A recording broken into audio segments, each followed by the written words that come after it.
This is Open Line on the VOCM CFCB radio network and Big Land Labradors FM. The opinions expressed on this show are not necessarily those of this station. Open Line is brought to you by McDonald's. And now your host, Patty Daly. Well, all right, and good morning to you. Thank you very much for tuning into the program. It's Monday morning, the 19th of January. This is Open Line. I'm your host, Patty Daly. Greg Smith produced the show. I think Greg's going to be the producer of record every day now, so half the blame at least lies with Greg, no matter what. Okay. Where do we start today? So much to consider, so much to talk about. Just a couple of quick sports notes and congratulations. The Heather Strong Rink. Heather wins her 11th title, provincial title, as the skip of her four-woman rink, and this time the other members of the rink are Stephanie Corab, Jessica Cunningham, and Catherine Cooper. The coach is Jessica's father, Jeff. They win the title. They're off to the Scotty, so good luck to Heather. Bring home the hardware this time. The Caps win 2 out of 3 versus the Portland Pirates. They're on the road. And away we go. Many people are reliant on the flu shot this time of year. We're just really getting into the flu season. The flu shot by many is something they swear by. They wouldn't go a year without it. Now some fairly troubling work being shown about the effectiveness of the flu shot. Apparently now, if you get it year after year after year, it may indeed reduce the effectiveness of the flu shot. We already know that this year's vaccine is probably not going to protect you from the most prominent strain of the flu. So we've got some major problems associated with that flu shot. I ran into someone in the street yesterday near my home, and this gentleman says, you know, it's remarkable how many people get the flu shot, and yet some of the most vulnerable, whether it be senior citizens in this example, he says they get the flu shot, they're concerned with remaining healthy, they don't want to pass their germs around. He says it's extraordinary to see that exact same group in church, peace be with you, associated with shaking hands. I thought it was an interesting thing to say. We have our children sneezing into their elbows. The fist bump has become the new handshake so far as protecting yourself from the spread of germs. And yet this is a lot of people, and unfortunately the congregations are 50 plus, by and large, and they're quick to shake the hands, all the while concerned with their health and the passing of germs. Anyway, I thought it was interesting that he brought it up like that. Of course, in this province there are continuing unsettling disparity between the rich and the poor. And we know that being poor and living in poverty leads to all types of other problems and issues, and may indeed lead to some of the things that have bothered us with crime and drug addiction and what have you. The most recent Oxfam report, was thanks Steve Randall for sending this along. The top 1% in the world now own and control 48% of the wealth. Just think about that for a second. 1% of people control 48% of the wealth. The forecast is for that to break the 50% mark next year. There are 1 billion people or more living on $1.25 a day. Now, today just so happens to be the last opportunity to submit your take, approach, recommendations so far as the province's poverty reduction strategy. For a long time, provinces across the country would say, Newfoundland and Labrador is on the right track. They have a strategy in place that is working and should be a model for others to follow. I'm not so sure we've made the gains we think we've made on that front, and how we get to it is always funny because people will focus on the rich. I'm not so sure how taking more money out of the rich pockets, even though I completely understand the sentiment, you take money out of the rich pockets through the form of tax, we'll say, even though they're a pretty slick crew and have found up-teen ways to protect themselves in that regard. You take it away from them. How does that ensure it makes it into the hands of the poor?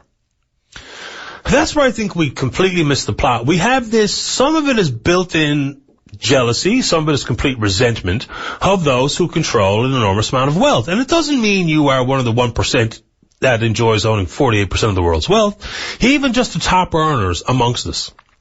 We think if we hurt them, so to speak, more with increased taxation, that we so-called benefit those who are living in poverty. When in fact, if our focus was on those living in poverty, we'd make better decisions. and people would have a better understanding of what it takes to close the gap. You can tax the rich any more if you like, but that's not to benefit the poor, and isn't that where the focus should be? I think it's an interesting split of that here. You want to talk about it? Fine. Now, we are going to take an early call here this morning, but just to set it up. You know the story now. There's a fascinating piece of politics being played amongst all three parties about the proposal to cut 10 seats from our legislature. The members of the House of Assembly will return for a rare January sitting today, and the focus will be how this process will unfold, and then of course they will debate the political merit of it, even though they're all on the same page with not opposing a seat reduction. People are very quick to say, I don't like politicians. We want less of them. We want to pay them less, and we want their pensions to be far less lucrative, gold-plated, so to speak. The problem here that I think we're facing, and I think all of our elected members have been sucked into this, is that just because you don't like them or respect them or trust them, there is a distinct downside to this proposed seat reduction. We don't know the number yet. Premier Davis has picked an arbitrary number of 10 seats. Mr. Ball is on record in the past with saying 8 seats is his preferred number. Ms. Michael has said she's not opposed to reduction of seats. They will squabble about the politics and the timing and the potential to push the election to 2016. They're all pretending that they're referring to a process, even though some of the process talk that they're speaking of is not the process that's currently in place. So while they play their own petty political games, we'll try to discuss the pros, the cons, the particular downside and hurdles faced by this seat reduction. To do exactly that this morning, we're joined on line number 10 by political science professor at Memorial University, Steve Tomlin. Good morning, Steve. You're on the air. Hi, how you doing, Paddy? Very well this morning. Thanks for making time for us. Good to be here. I was actually thinking about your flu shot example. I mean, it's a controversial issue. There are different perspectives, but there is a need for public space. It's an adversarial system, and if we don't have public spaces, we can't debate. And absolutely, it would be the equivalent of why don't we get rid of the lawyers because they're expensive. Why don't we get rid of the scientists because they don't always have the same position, and it's messy. But democracy is messy, as is science. But can we afford to get rid of those public spaces? Can we allow to have elites to make decisions without having them contested? And I think that's the huge challenge going forward. The problem I don't think is the legislature. I think the problem is the power of the executive. And the executive is now, again, promoting an idea which I don't think really has much merit, or if it does have merit, at least there needs to be a time to reflect and debate. It's, again, do we need flu shots? Are there challenges with flu shots? Yeah. But we can't basically make a decision just based on, what we think, or saving money, because I think that would be a silly idea. Well, when Premier Davis tries to characterize this particular proposal of reduction of seats as an opportunity for savings, people are quick to scoff at the amount of money that can indeed be saved. I think, as I said in the introduction, that we are quick to say that anything that reduces the number of politicians and consequently removes some of those paychecks every second Friday would be good for us. But there are distinct issues that are not being considered. Unfortunately, none of our elected members are bringing forward these points. So I think that the benefit of those out there, even if you are stuck on the notion of cutting seats and that's good for you, we should indeed at least give them try to paint the picture of where the downsides could be. Because, I know one of your colleagues wrote an effective letter to the editor this past weekend. But just go ahead, Steve, and speak to what you think are some of the things we're not considering about what this really means if and when we reduce the number of seats. Well, if we put this in history, we think about the commission government. It was a good idea to give up democracy, to have a commission government. Was that an improvement? That was to save money. The challenge then were the elites, their corruption, their incompetence. The challenge going forward was how to address or how to deal with it. That didn't work better by removing those public spaces. Newfoundland and Labrador has a very bad record in terms of policy reform and policy debate, short legislative sessions, limited resources for committees, and even the narrative. If we look at the problems associated with this government hasn't allowed much debate, whether it's Muskrat Falls, where they passed legislation to restrict information. Again, I think we need public spaces. We need to have debate. We need to, build policy capacity. We need to focus on those kinds. We need to understand not only the anticipated outcomes, but we need to also debate the unanticipated outcomes. That, I don't think that this is really something that we can do very quickly without really actually reflecting upon these things. And that's a huge challenge going forward. There is a need, to obviously defend public spaces. There is a need to have public debates. There is a huge challenge connected with the democratic deficit. This is not helping the democratic deficit. This is not in any way. This is actually increasing the power of the executive, which is now deciding what the agenda is. And again, this is a government which is really on its last legs. It lacks legitimacy. This is a huge issue going forward. You can't have the equivalent of a royal commission within 2 or 3 weeks and say there's been a lot of, analysis and a lot of the debate or opportunity for debate. So that's the huge challenge going forward, that we do need public spaces. In fact, we probably have to increase the role of accountability of the executive.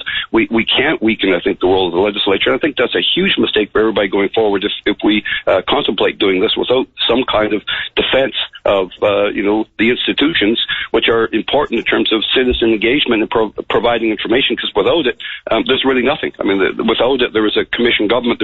We might as well just wait for these ideas to come down. And many of these ideas that are being, put forward, I don't think are really within the interest of the public. These are interests which really serve a political purpose. They really, I don't think, reflect what is within the public interest, or they haven't been able, I don't think, provide the opportunities for us to debate it. And I think that's a huge challenge going forward. Before we get to the process, let's talk about some of the things that people have put forward. In the same breath, they would like to be less politicians, and that's for a variety of reasons. But then at the same time, we talk about the lack of oversight, and you brought up some examples. We talk about the potential to implement all-party committees, which would take away some of the partisan sniping and hopefully allow for dissenting opinion, difference of opinion, better ideas to flow from all sides and all different parties. They all want this to be implemented.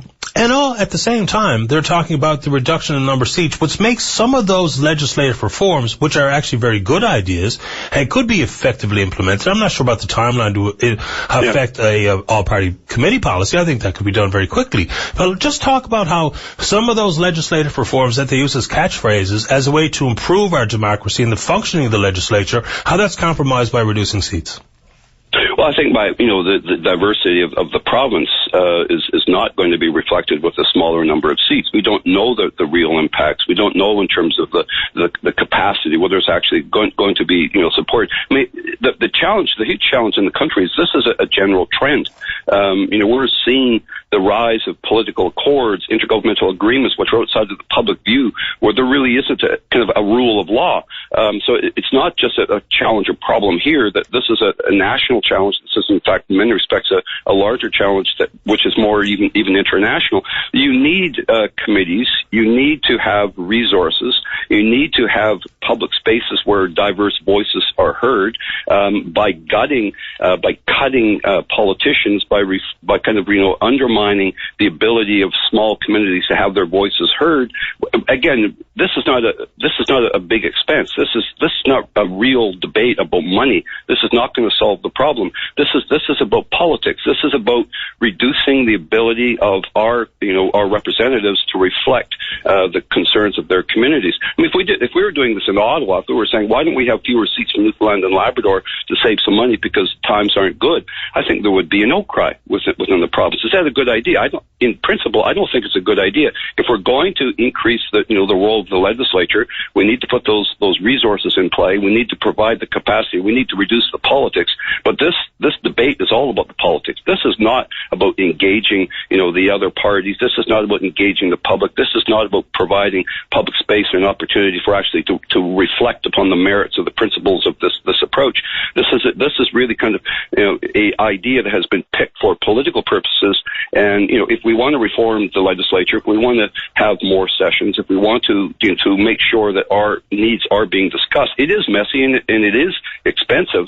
But I think that science is worth it, and I think democracy is worth it. I think that the biggest threat for the general population now is the partisan politics, which seems to be driving much of the decision making. We need more reflection, and that requires, I think, increasing the role of public spaces, including the legislature. So again, I'm not necessarily against reducing if we can prove the case, but we at least need to have an argument so we can actually have a kind of an understanding whether that is a good idea or not. In plain speak, when people talk about taking away the numbers of politicians, and they want the House to better reflect their needs, they want people that they think are of higher or better quality to represent them, can indeed any of these required democratic reforms or legislative reforms be achieved if and when we reduce the seats by as much as the number of 10?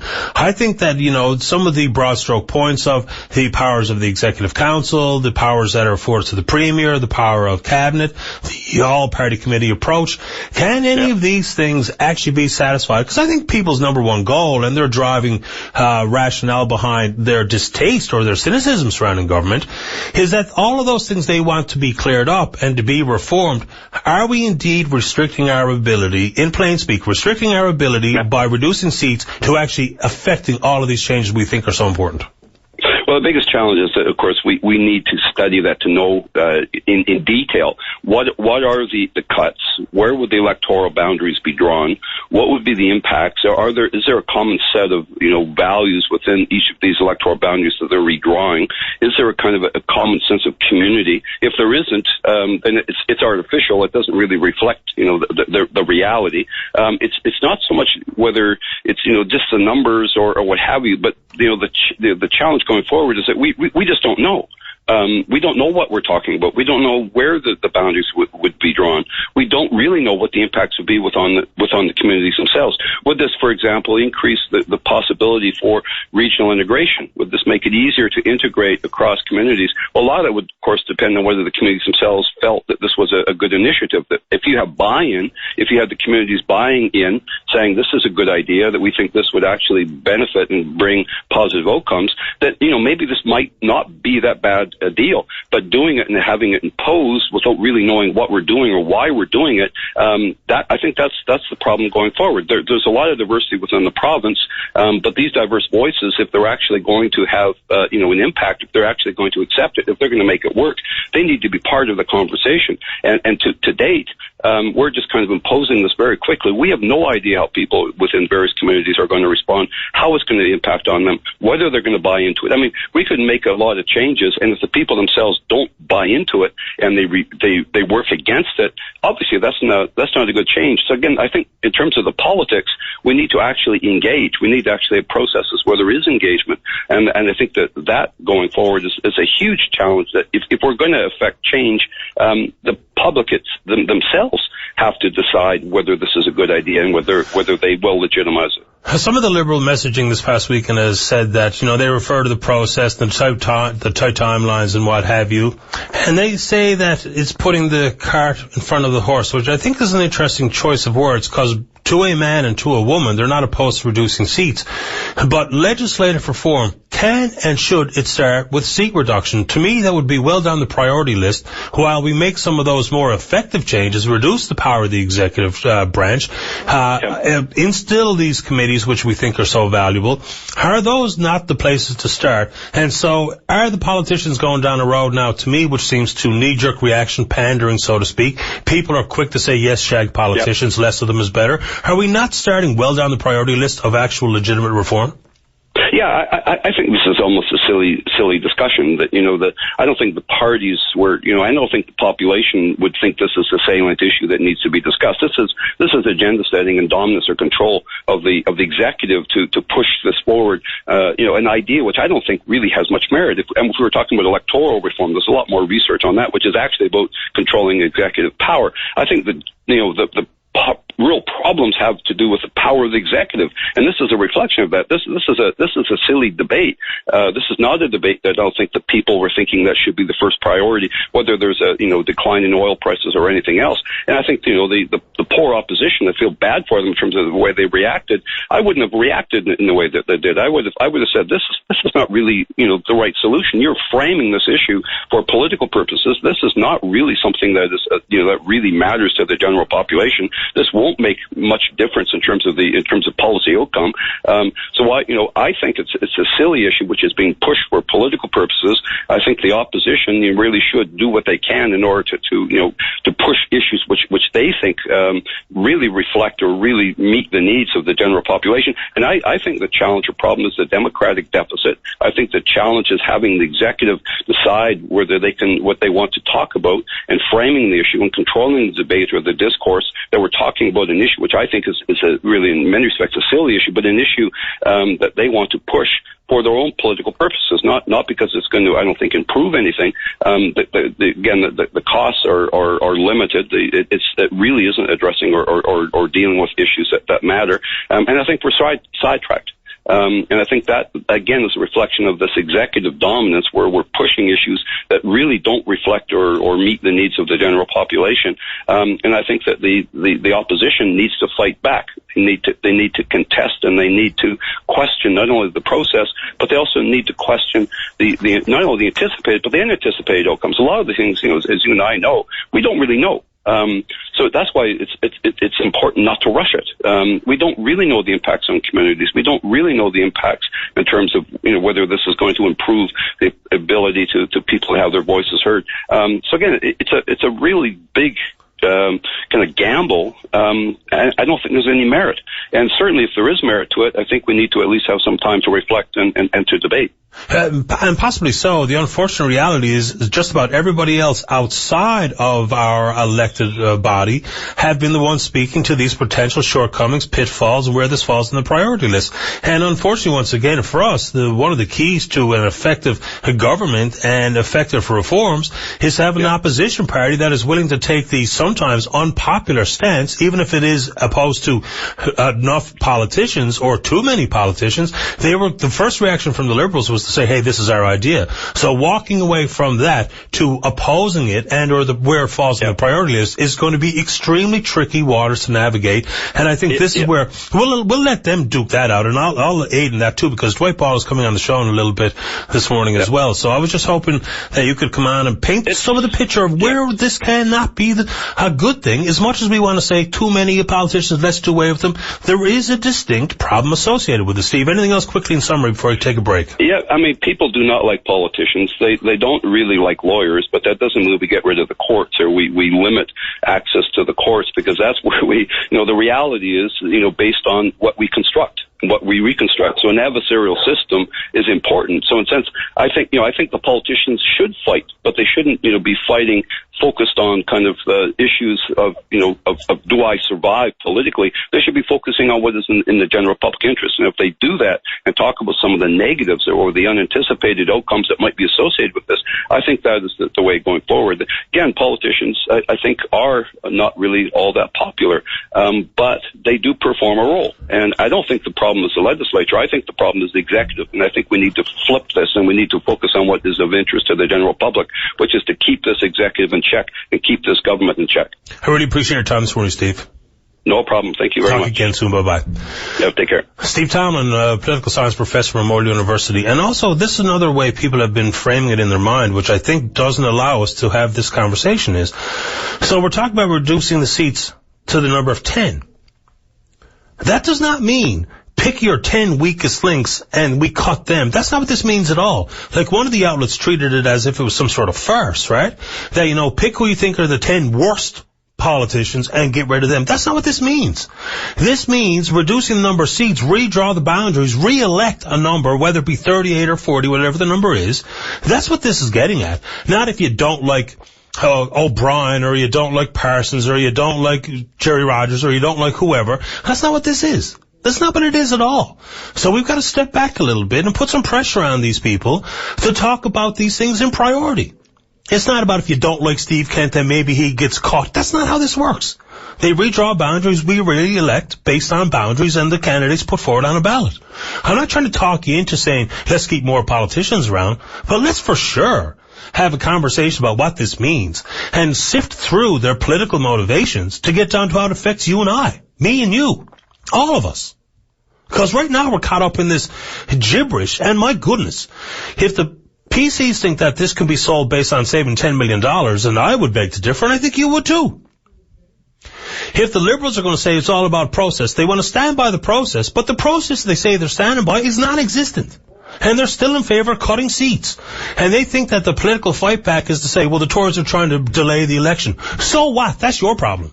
Our problem is the democratic deficit. Our problem is the need for reform in the legislature. Our problem is to hold your feet to the fire to create a priority list that reflects ours, not yours.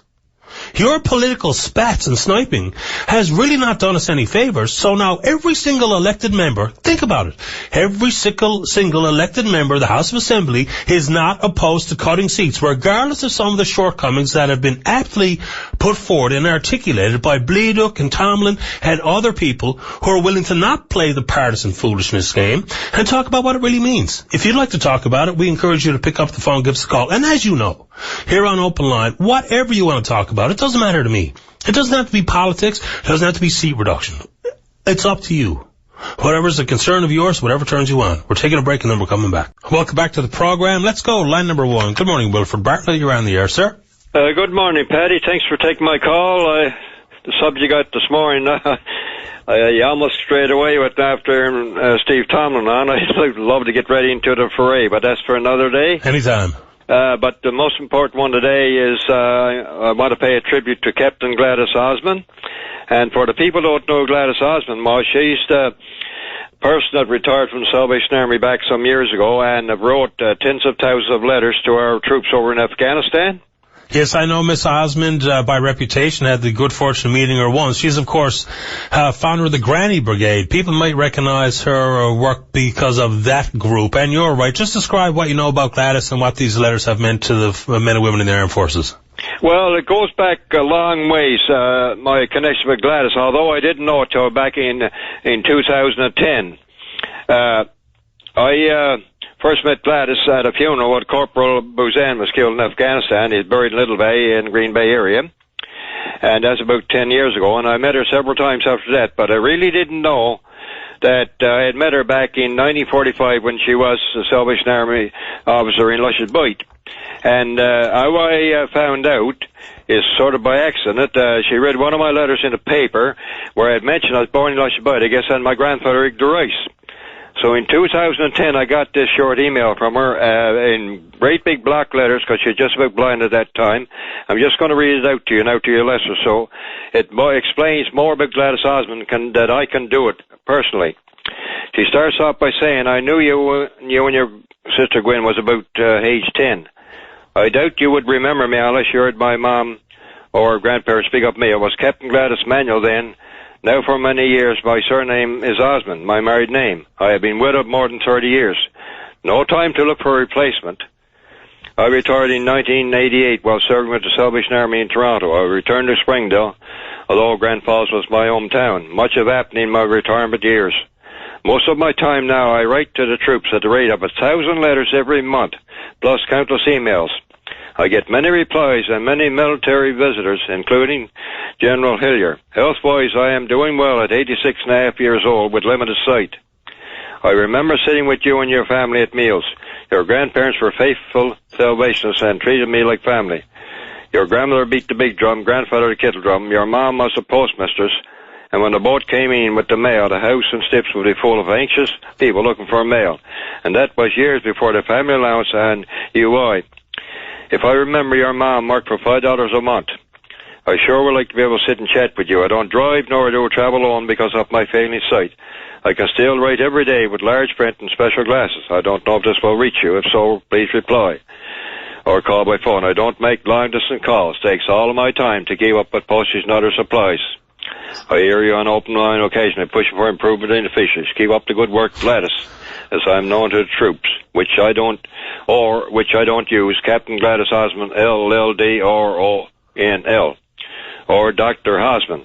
To your grandmother, I was always Cappy.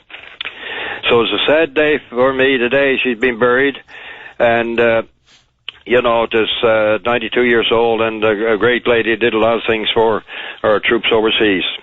I can only imagine, when you are in the theater of combat and everything that goes with it, whether it be the fear, the anxiety, the missing home and loved ones, and a letter comes from Gladys Osmond. I'm sure the tens of thousands she wrote were received with a big smile every single time they were opened. And the Chief of Defense Staff, Tom Lawson, when representing the men and women in the armed forces, and he gave her the Medal of Distinction, he said exactly that. And you know full well that there was no exaggeration being offered on his behalf. So what she did, if people just think about it for a second, she devoted all of that time to try and bring a smile and a little relief to the faces of our men and women serving abroad. It's a really extraordinary task she undertook, and today the funeral will indeed take place at the Salvation Army Citadel in Springdale. She is obviously if you didn't have to meet her to know her life story and the things she's accomplished, especially as the founder of the Granny Brigade, we should all have tremendous respect, and she's a great loss to the province. Yes, I was reading some of the letters too, or in the obituary there that came in from some of the soldiers that she wrote letters to, and it's well worthwhile to read them. Well, anyway, great to stuff. The family, I offer my deepest condolence, and she'll be greatly missed, and I guarantee that email will be always a treasured thing from her. I bet it will. Wilfred, this is great for you to call today, and this is a really important time to reflect about the life of Gladys Osmond. Really enjoyed this. Hopefully you call again soon. Yeah, she was a great icon and a hero for Newfoundland, not because she was politics or rich, because of her compassion for the fellow people around us and the troops. Yeah, we respect her for it. Good man. Thanks, Wilfred. Thank you very much, Paddy. All the best. All right. Bye-bye. Yeah, great stuff right there. Imagine taking that amount of time and the care and concern to pen all those letters and to know how they've been received by men and women who have all of those characteristics and emotions that I said, fear, anxiety, homesick, just your heart longing to be anywhere but in the crosshairs of enemies and in foreign territory. I mean, it's remarkable stuff. So our condolences to the Osmond family. And once again, her funeral is indeed today at the Salvation Army Citadel in Springdale. We're going to take a very quick break. When we come back, still ample opportunity for you to join us on the show. Whatever you want to talk about, you know the deal. It's your show. Don't go away. Call now, 273-5211 or 1-888-590-VOCM. 1-888-590-8626. Open line will return on the VOCM CFCB Big Land FM radio network. Hi, I'm Claudette Barnes. Join me Friday morning as I broadcast from the base of the slopes for the Marble Mountain Morning Show. It's going to be a whole lot of fun. The Marble Mountain Morning Show, brought to you by Marble Mountain and Provincial Airlines. Fly, ski, and stay at Marble Mountain starting at $6.49. Visit LinkhamTours.com for details. And Tim Hortons. Get into the dark with the new Dark Roast Coffee. 100% Arabica beans roasted with care for rich flavor and a smooth finish. Come on, get into the dark. Come out and play Friday on 590 VOCM. If you're in the market for a quality pre-owned vehicle, then look no further than Keith Tibbs Auto Sales. Hi, I'm Keith Tibbs. I have access to thousands of vehicles across the country. Credit issues are not a problem. At Keith Tibbs Auto Sales, we approve 99.9% of all car loans, and our interest rates start at just 4.99%. Together, we'll put you back in the driver's seat. Drop by and talk to me at 898 Topsail Road or visit KeithTibbs.com. Keith Tibbs Auto Sales. Let's rebuild your credit today. Traveling Kenmount Road? Check the traffic conditions before you go with the VOCM City Tire and Goodyear Eye in the Sky. Hear live reports every day at 7:44 a.m., 12:59 p.m., 4:59 p.m., and see for yourself 24 hours a day, every day on VOCM.com. It's the information you need to get you on your way. The Eye in the Sky, brought to you by City Tire and Goodyear. Collect air miles at 9 City Tire and Goodyear locations province-wide. Your winter tire headquarters. And by 590 VOCM. What's on your keyring? Keys for your house, car, and bike? Remote devices? USB drive? Chances are there's more on there than you think. Attach a WarAmps key tag too. If you lose your keys, the WarAmps can return them to you by courier. WarAmps key tags. They're free and they work. What's more, when you use key tags, you support the CHAMP program for child amputees. Order your key tags at waramps.ca and find us on Facebook. When it comes to heating oil, everyone likes a good deal, but you're not everyone. You're the doctor of deals, the professor of pennies. You find the best price and you pounce on it. But then you discover UltramarPriceline.ca with live price updates for Ultramar heating oil, and you discover that you can now get $100 in Ultramar gift cards for every 1,500 liters. That's right, $100, 10,000 pennies. Now you're the ultra master of saving? Visit UltramarPriceline.ca for details. Certain conditions may apply. It's in our community. It may be hard to believe, but there are people you see each day who don't know where their next meal will come from. They need our help. Support the Gathering Place and come together with others in our community to help those who need it the most. It could be as easy as making a donation or becoming a volunteer. You really can make a difference in the lives of people who have complex issues. Visit www.gatheringstjohns.ca. VOCM cares. This is Open Line on the VOCM CFCB Big Land FM radio network. Welcome back to the show. Let's go. Line number 3. Gentlemen, I'd like to represent you in Ottawa. Has the Liberal Member of Parliament for the Long Range Mountains, Mark Watton. Good morning, Mark. You're on the air. Eddie, how are you? Fine today, man. How about you? Good. Wanted to call in. I thought that Professor Tomlin raised some really, really good points in talking about democratic reform and how this whole issue of shrinking or changing the size of the legislature or the maps from which seats are drawn is one reform, but surely a low priority reform compared to the ones that most people, I think, would rather see addressed. I think you both made comments about people seeming to say they want fewer politicians, but I think the only reason they're saying they want fewer politicians is because they've almost given up on the notion that they'll get better politicians. That's true. I agree with that. And I think that the key point, though, that Professor Tomlin raised was this idea of the separation of executive power and legislative power and how everything has gone kind of backwards. We have the same problem in Ottawa, right? We've got a prime minister who brings in the fiscal update outside of the House. We have a prime minister who basically has turned question period into a farce. We saw the whole prorogation crisis, which happened a few years ago when he refused, as a minority government leader, to bring a vote to the floor of the House of Commons. The purpose of a legislature is to hold the executive to account. That's a point that Professor Tomlin made and that others have made. But yet we live in a province where it seems like the politicians are so fearful of being wrong that they'd rather just toe the line of the executive instead of vice versa. I mean, I remember, this has been going on for years. It's not something new. It was discussed when the Green Report came out. There were a lot of conversations about what the role of the MHA should be. And I mean, one of the reasons why I'm running and why I think people should look at me as a different candidate is I really think that personally I have a long and strong track record on being very vocal on these issues. I mean, after the Green Report, there was a panel on members' benefits that traveled the province. I gave a lengthy presentation here in Corner Brook. I think I was the only one who did, on discussing some of those very issues that Tomlin raised just a little while ago. And this was years ago, about what is the role of an MHA, what should the House Assembly look like, what are the kinds of things that they should be doing, as opposed to the roles that they clearly had taken on when they were funneling their members' allowances all over town. When the Williams government was at the height of its popularity, a lot of these things, and it's not just the progressive conservatives, I'm sure liberals did this in the past too, but some of the issues, whether it was ripping down the flags, whether it was publicly branding people as traitors who disagreed with the government, whether it was the handling of Bill 29, which suppressed information from the population, or whether it was changes to the Elections Act that made it possible to vote before an election was even called. These are issues I've been very vocal on. I mean, on that last issue, I've been a lawyer working pro bono in a charter challenge to overturn some of the most egregious provisions of that act.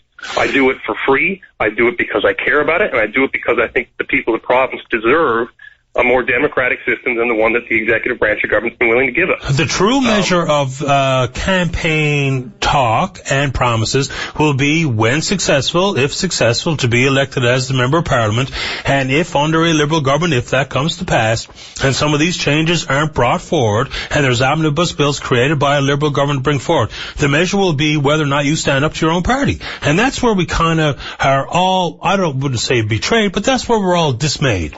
That people have said such pragmatic, fundamental, common sense associated things on the campaign trail, and then when members of a caucus, less likely to say the exact same thing. So that's what I would say to you, Mark. Those things, if perpetuated by a Liberal government, if that's what happens, how can people trust that you're going to be the same person that stands up against your leader, against your party, when campaigning and being a functioning Member of Parliament seem to be two different things? Well, I think there's reason for optimism in that regard. I'm not just talking about my own candidacy or my own campaign, but I think that when there is a change of government, and I hope there will be a change of government, one of the good things about the possibility of electing a Justin Trudeau government is that it really will be a clean slate. I mean, we only have 30 or 40 Liberal members right now. We won't have very many returning MPs. There will be a lot of new people, a lot of new MPs from across the country who I think have entered politics for the same reasons of frustration against the current government or previous governments, bringing up some of the very same issues. I don't think any government's going to be perfect. But I think that there's a real chance to put democratic reform on the front burner. I think, to Mr. Trudeau's credit, he's demonstrated that in some small measure with the steps he's taken in terms of excluding the senators from the caucus. It's the only Senate reform that's actually happened in my lifetime. Albeit meaningless. Well, I would literally meaningless. But I'll admit it's small. I mean, it's nowhere as big as the stuff that would require a constitutional change or that sort of thing. But it's something. But in the same way, I mean, I'm running because I care about these issues, just as I ran in Humber West when no one else would, because I believed it was important that we have opposition. I ran in a seat that no one thought I had any chance of winning. It's a seat that Danny Williams vacated, but I put my name on the ballot because I didn't think we should just allow someone to walk in there and give up. But also, I mean, even within the Liberal Party itself, when Yvonne Jones stepped down as leader of the Liberal Party in this province, the party was about to choose a leader in an executive vote with 20 people. I took my refund from that by-election campaign all on my own accord with a couple of friends as volunteers, and we set up on a 3 or 4 days' notice a virtual town hall and had several thousand Liberal members join in to hear from the candidates, ask some questions, stake out their positions on different things, and at least I think it gave some air of credibility to what was otherwise a very, very closed process. I mean, it's not just what you promise to do as a candidate. I think it's what you have a track record of doing as an individual that counts long before you put your name on the ballot. And I think, I just wanted to call in and remind people of those things. These are issues that are near and dear to me and always will be. And the other thing, as frustrated as you may be with politicians and political parties, you will not get a say in who your candidate is if you do not join a party to vote for one. And that's the real reason for my call today, is to stress to people there's only a couple of weeks left to sign up in the Liberal Party of Canada in the riding of Long Range Mountains, which now goes all the way from the tip of the Northern Peninsula right down to the south coast, including as far east as Franceway. You can do it online at liberal.ca/membership or go to my website at markwatton.ca for more information. You've got a couple weeks left to sign up. I'd love to have your support. I need it. If you don't register, you can't vote, and I need every possible vote. I hope that anyone who's out there listening who agrees with the kind of things that I've been talking about, not just this week or this month, but for years, will swallow their pride if they don't like joining a political party and do it just once to help my campaign, because I could really use it. Well, we appreciate your time and your call this morning, and our hope is that we've had people run for political parties of all stripes, provincially and federally, and sometimes it does not come to bear, and this is not a crack at you, because I can't prejudge your performance as a Liberal member of Parliament because you aren't there yet, but I think I echo the sentiments of everyone in the country, that people who are talking about these things, which are important to us, and the things you brought up are important to me, that if and when you're successful, we hope you bring that to the floor of the House of Commons, and consequently, if it does not jive with party policy going forward, and some of those things you want to see implemented are not brought to bear, that we hope you'll stand your ground as you have here on the program this morning. And I do appreciate your time, and I wish you nothing but good luck on the campaign trail. Thanks for your time this morning. Okay, Mark. Bye-bye. Okay, bye. Yeah, everyone, I think the vast majority of people enter political life hoping to do what they think is important to themselves and for the constituents. I don't know Mr. Watton personally. We've got to know each other a little bit throughout these conversations and exchanging some notes, and he may indeed prove to be the best member of Parliament we've ever elected. But what we need to do is, this is not a comment about Mark Watton, who I think is top quality, is all of our members. It's when they get elected to become a member of caucus, we have to absolutely not condemn them, but to remind them, as forcefully as required, that when you get elected, you may not indeed be able to shove our policies down your leader's throat and consequently see them brought forward so far as policy structure, the approach to omnibus bills, democratic reform, whatever the case may be. But when and if they don't come to the forefront, then we would like to see you stand up for what you campaigned on. And if that means that you'd have to be in trouble with your caucus whip, in trouble with your leader, whether it be Harper, Mulcair, or Trudeau, that's too bad. That's your problem. That's not our problem. You told me what you were running on, and this, once again, let me remove Mr. Watton from the conversation. This will be for everybody, provincially and federally. You run on it, you talk about it, you talk about the shame you feel about the way the country's gone or the province has gone, and you get elected representing whatever stripe, and I don't care what stripe it is, but if and when your leadership and your party doesn't reflect what you think you put forward as your own personal position on things, whether it be ideological, philosophical, or real and pragmatic, if you don't stand up to your leaders when you get there, we'll know. We'll know that you became a caucus robot, which unfortunately happens to the vast majority of elected members at all levels. That's where we got, you talk about reforms. That's one way where you can get some reform. Is that there won't be someone re-elected time and time again who has told you one thing and done something different when they get there, whether it be to St. John's or Ottawa. It's tricky business. And you're ousted from caucus, well, at least we'll know you're a man or a woman of conviction, and you meant what you told us.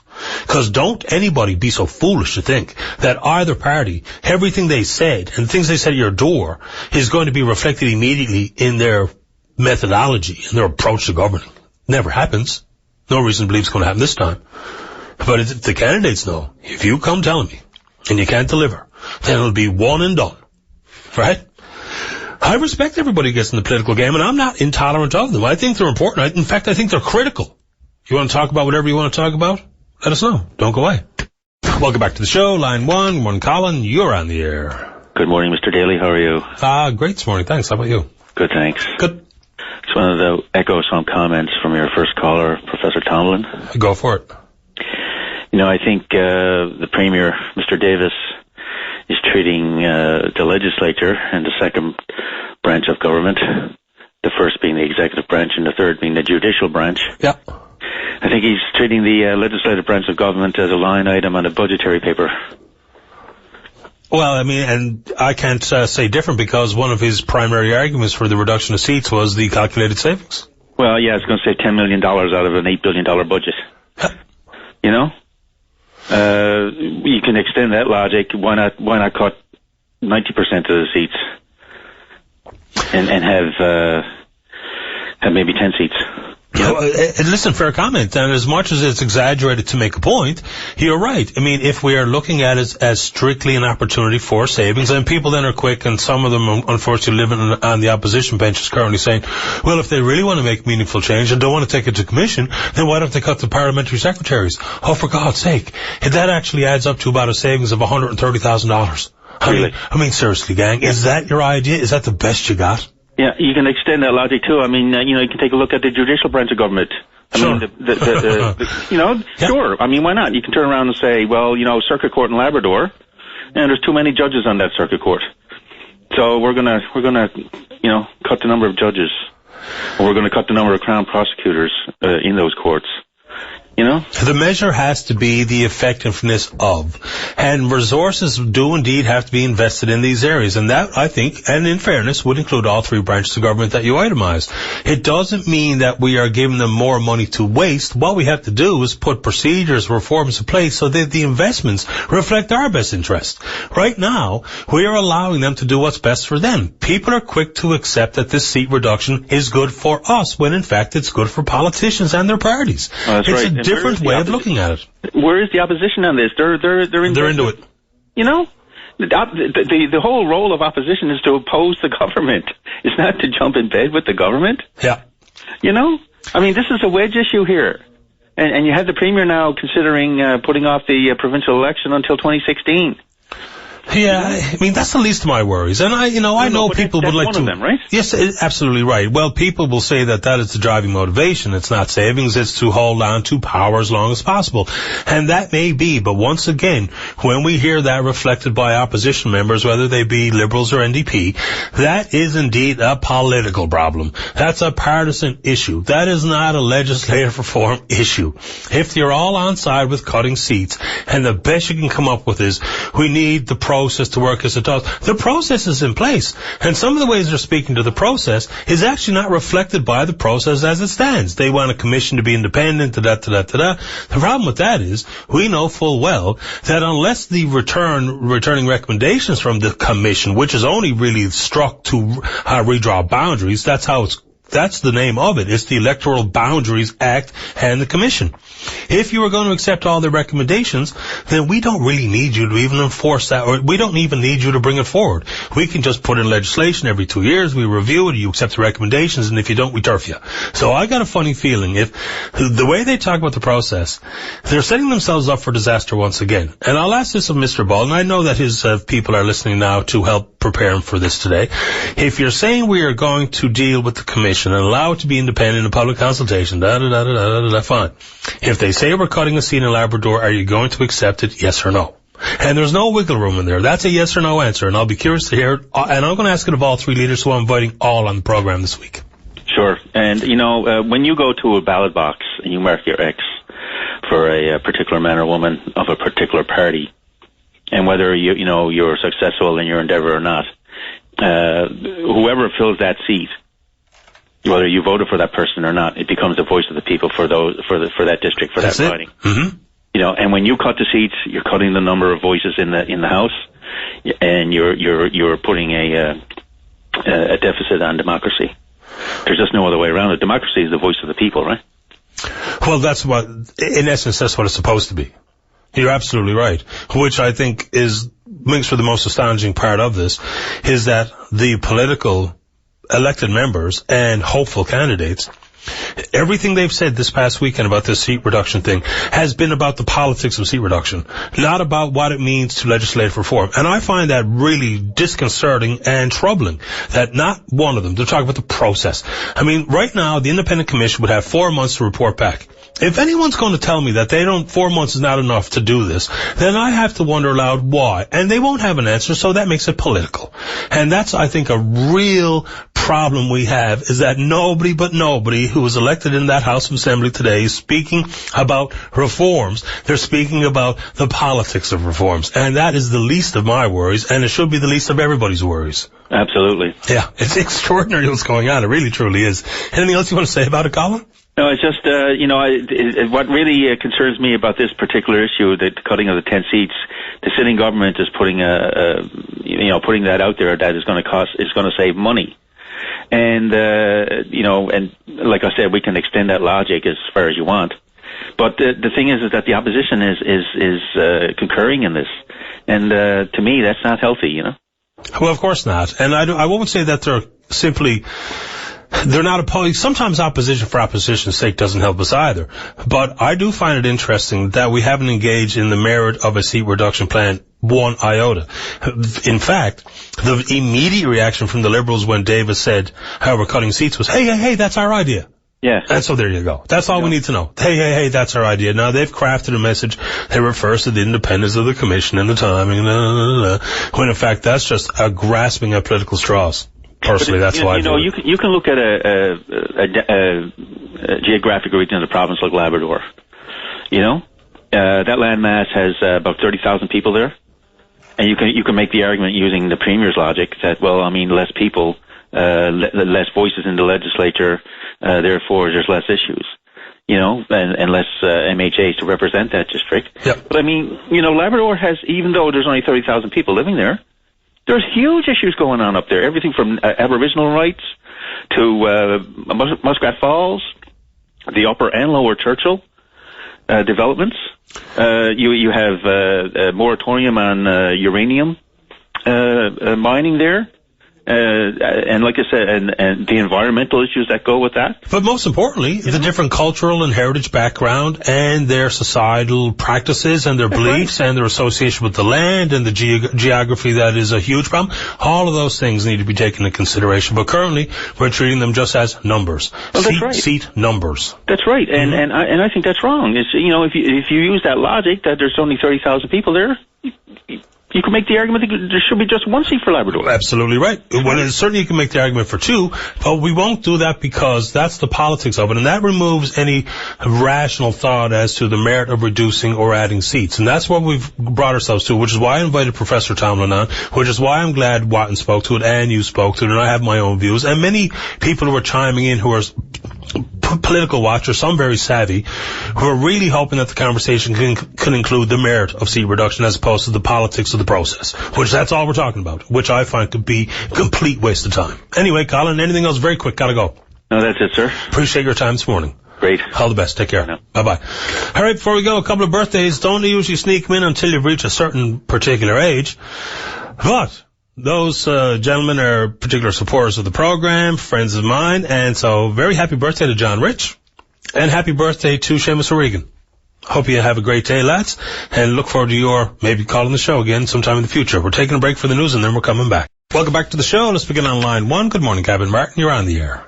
Good morning, Paddy. How you doing? Very well this morning, sir. Thank you. How about you? Good. Very interesting conversation you've got going there this morning. I think you're on the right track there, you know? Well, it's a tricky one to have. It is, and I've been sort of, you know, before you come on open line, you say, well, how are you going to say what you want to say? Because you got to, like to say, you got to try to stay away from the politics, but the politics are so egregious, I think the fancy word for it, or bad, it's hard to do it. But, okay, you say whatever you like, sir. Let's go. Yeah, I think I may just make 2 points because I think like Professor Tomlinson has had some very interesting things to say, and your last speaker had some very interesting things to say, and I don't want to repeat them, but just 2 points I would make. Number one, and I know this is sort of at the end of the process, but I really don't believe that we should do anything to reduce the representation in Labrador. As other people have pointed out, you know, there's a lot of different diversity of cultures and interests in Labrador, and generally speaking, the 4 seats that they have there now represent these 4 general groups. I mean, there's lots of overlaps, and most Labradorians would see themselves, a lot of them anyway, as a group, but 4, I think, should be sacrosanct. But interesting on that note, Cabot, I don't know if you know this already this morning, but the Electoral Boundaries Amendment Act that's being put forward today will remove the requirement to have 4 seats in Labrador, which is interesting, and it will speak to whether or not political leaders are going to abide by recommendations of this commission. And if they come back and say 3 seats is appropriate for Labrador, will our elected leaders, who have been saying the process and the independence of the commission is paramount, will they abide by that recommendation? I think that's going to be a key conversation. Well, yeah, and I didn't know that, and thank you for the information. The problem is, you know, if you put the legislation in a straitjacket, the commission is, I mean, they're like the PUB, they're only independent within the framework of the mandate given to them by the legislature, and so maybe I'll get back to that. But the bigger point I would like to make is that this is not whatever the merits of reduction or reform or whatever it is you want to call it. And I think reform is a better word than reduction because, as you say, maybe reduction is not the answer. Maybe it's some other aspect of restructuring. But now is not the time to be at this. Why is that? Because our financial situation in this province, because of the collapse of oil, which is not a short term, it's not a cycle, it's a fundamental restructuring of the international oil business, which has, to my mind, extremely dire consequences for this province. Right now, we'll just take, you know, this is a debate we can have, but we'll just take rural Newfoundland right now. The last thing that rural Newfoundland needs right now is less voice in government as we enter into this period of trying to get our minds around how we can do without oil developments that are not either no oil developments or no new ones, or new oil developments that don't give off all this extra cash for royalties. Because we can say that, well, maybe Hebron's going to go forward and all the rest of it, and please God it does. But the bottom line is that when it is in production, it will not have this big excess bunch of money coming out of the wells that we can fight with the oil companies over. So, I mean, to me, that's the biggest point to me, is that this is disingenuous to be, when we are facing such dire consequences and big challenges, to start this bun fight. I mean, this is, I don't know what kind of a political mind would come up with it, but they're not thinking about policy or some of the issues that you've been discussing. Let's talk about some of the things that you just said there. So, because we do indeed have an absolute serious situation regarding the price of a barrel of oil, and the length of the downturn is, in your opinion, is well understood, that this is not a cycle. This will be the new realities of the price of a barrel of oil. That's fine. But does that mean that we cannot do more than one thing at a time?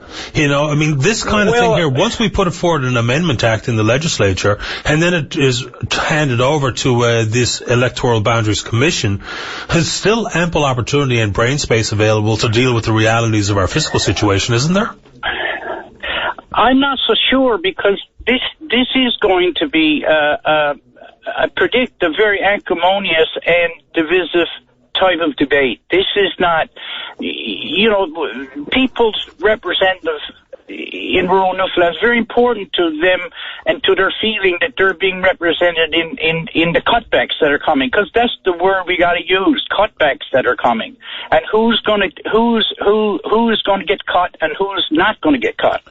And if I'm out in Bonavista North, and I got a member, and we've got a kind of a stable situation, and even if it's changed in the next election, at least I know the parameters of the political process. But if you leave Labrador alone, which I think you should, and you just chop up the map and take out 10 seats on the island, I mean, there's going to be a lot of new bedfellows. I mean, there's going to be a lot of issues. I mean, it's going to be the preoccupation of the next, however, 120 days, which is really the period in which we should be putting on our thinking caps and trying to figure out what do we do about the fact that the thing that's driven this province business for the last however long it's been, and I've been associated with it for nearly 40 years. Yes, I know you have. But the issue with that, though... But, I mean, to have that whipped up from under your feet, and you being busy about, you know, what color siding is going to be on the house. I understand those points. When the basement is flooding, I mean, I'm not quite sure, you know, I know you're supposed to be able to do two things at once, but it's obvious that we're not so good at it, because we are talking all the time about this seat reduction, when in fact we should be talking right this morning. You should be flooded with calls about what are we going to do about losing all this oil revenue. I think it's important, and you know me, I think the dollars and cents really drives the ability to implement any social policy or social justice and everything else that we touch and control in this province. So I think you're right. I think for this year's budget, we've got some hard decisions to be made right away. And when it comes to future oil development, I think that's going to be, I mean, if 10% of a price of barrel of oil at $50, $40, or $80 will just be the math of it. We're never going to slow down production to wait for rebound, to use your own words and your own references, that this could be the new realities of oil. So if we have a template, which can always be massaged to reflect different fines and distance from shore and all these types of things, but that's going to be that's just going to be a royalty percentage issue. So we can do those fundamentally. It's this year's budget which I think is going to be fascinating to watch, where and how the cuts come, how swift and how harsh they are. Your points are well made, and I completely understand them, Cabot. So are you, just very quickly, you're opposed to reducing the number of seats? I'm opposed to getting into this debate right now. I don't see any real need for it, and I really think it's taking our eye off the big ball, which is, do we have,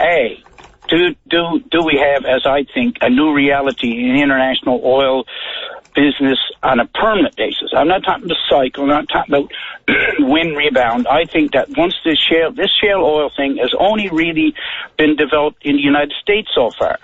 But China has in fact, USGS says that China has 40% more shale oil and shale gas resources as the United States. There's nothing we can do about that, though. There's nothing we can do about that. But we can look out and see a totally different, as most, I mean, when Schlumberger fires 9,000 of their very highly esteemed and highly paid employees, they're looking out.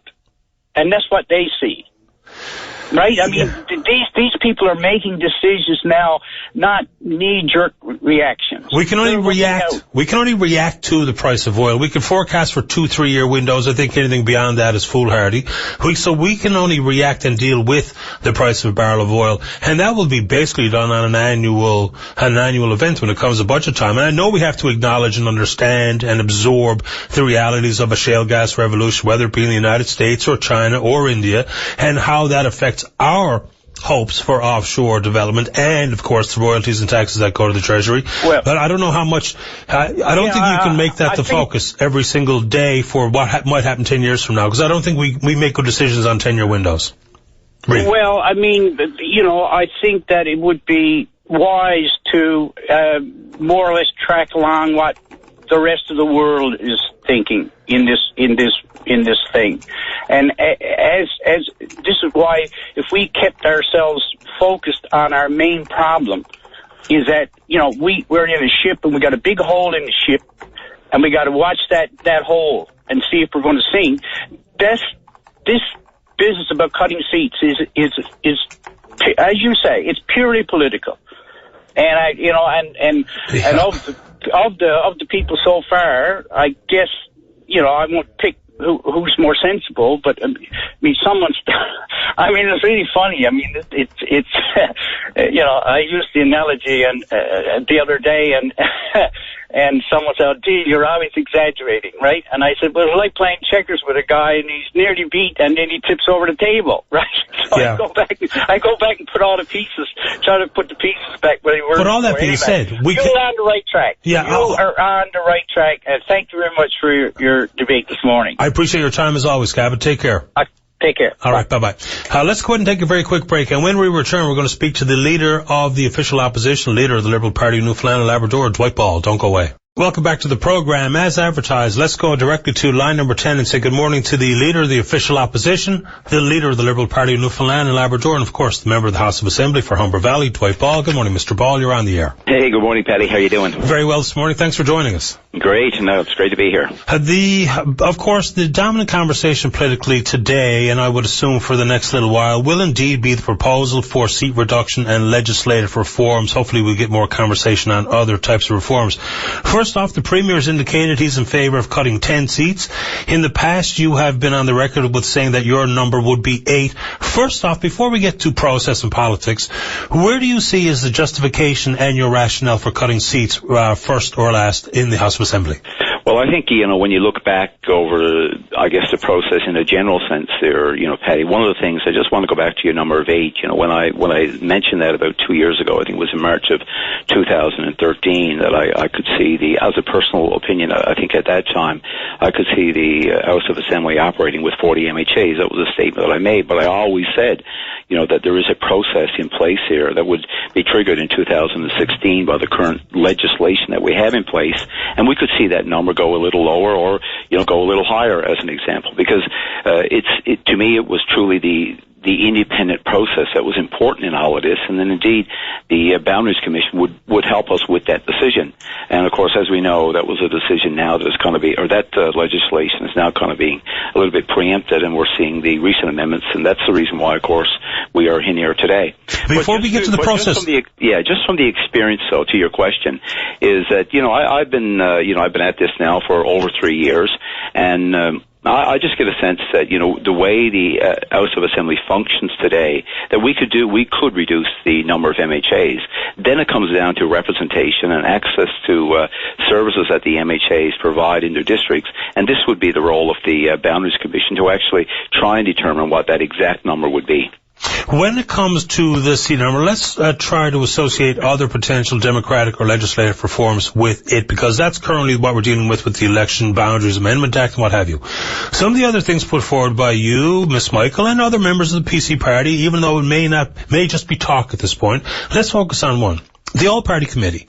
If indeed Premier Davis, who the Premier of the province, will get his way with the number proposed as a reduction of 10, and even to your number as 8, some of those things like an All-Party Committee, are we not limiting the potential and the effectiveness, even the possibility of things like an All-Party Committee if we have this type of reduction as a result of this particular process? Well, we currently into the system that we're operating right now, as you know, I'm a big proponent and a supporter of all party committees, and it's a way I believe that we could help, improve what we see the debate in the House of Assembly right now.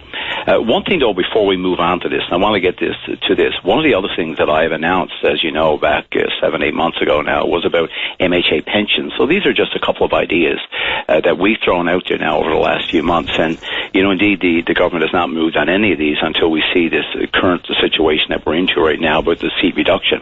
But certainly the committees, I believe, is that there are certainly lots of opportunities. As an example, I mentioned this, I guess, last week with some of the media outlets. We had about 16 pieces of legislation in the last sitting of the House of Assembly this last fall. 13 of them we actually supported, and 3 kind of died on the order paper.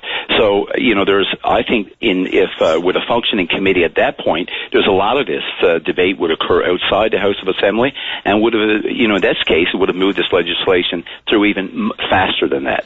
So I think the committees, I don't believe, that 40 MHAs could not do that work appropriately. I believe, in my case, as I said, 40 could be higher, could be lower, based on how the Boundaries Commission would determine not only just the legislature, what happens in the legislature, but what's happening in the various districts across the province. So just to encapsulate your justification for reducing seats at any number, and I know the 8 is couched with reference to process, and 10 remains to be seen what they put forward in the House of Assembly today.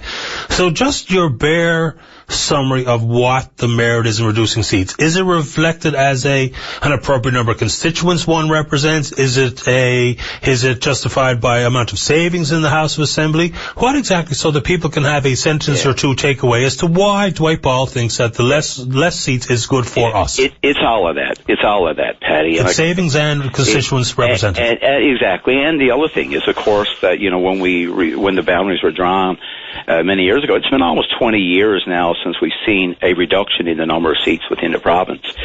Since that, of course, the way we move around the province, our transportation system has changed. The way we use various technologies is now changed.